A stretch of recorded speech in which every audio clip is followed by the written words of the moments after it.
One thing almost everyone agrees on, the current system just won't do.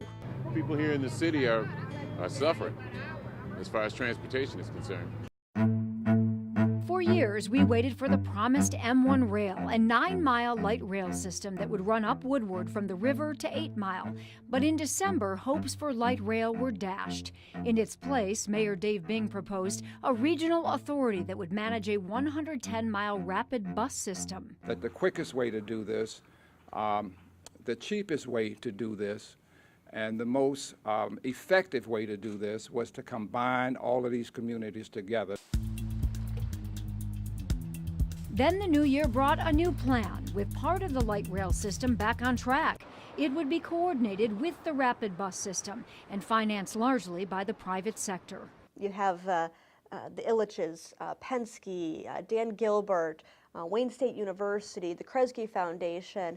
All of these entities are willing to put in money in order to build light rail. But now we're hearing the light rail system won't be true light rail. It will actually be more like a streetcar riding on rails, but in the car lanes, subject to the same traffic jams as cars and buses. I'd rather see the train system because it's more permanent. If the current plan is adopted, what will it look like? Well, let's start with the streetcars. They will go from the river, past Midtown, to the New Center area. Supporters say it will not only transport passengers, but also really boost economic development and the vibrancy of that area. It's the rapid bus system that will take riders back and forth from the city to the suburbs. If it's high speed, does that mean it's going to be on time? Maybe it does. Let's look at the things that can delay buses, like long lines to climb on board or waiting for all the passengers to pay. Then once the bus gets going, there are traffic lights at almost every block. And when the bus fills up, customers just have to wait for the next one. We need some improvement. I've been standing here for, 35, 40 minutes.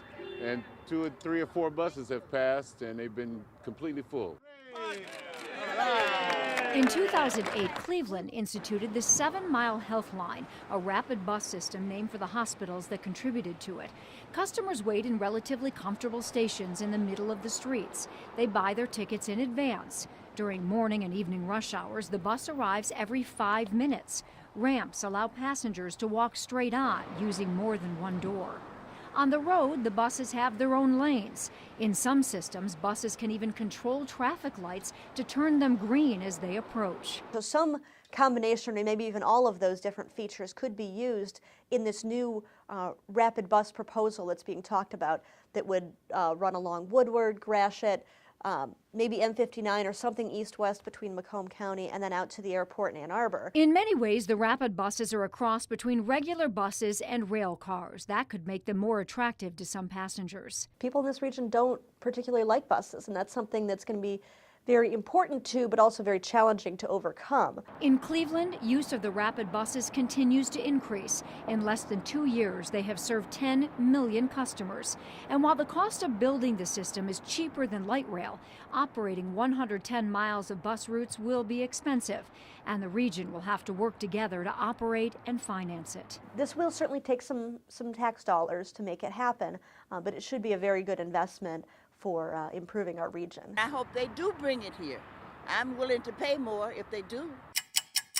The 100,000 people who rely on our existing bus service each day want to see something change soon.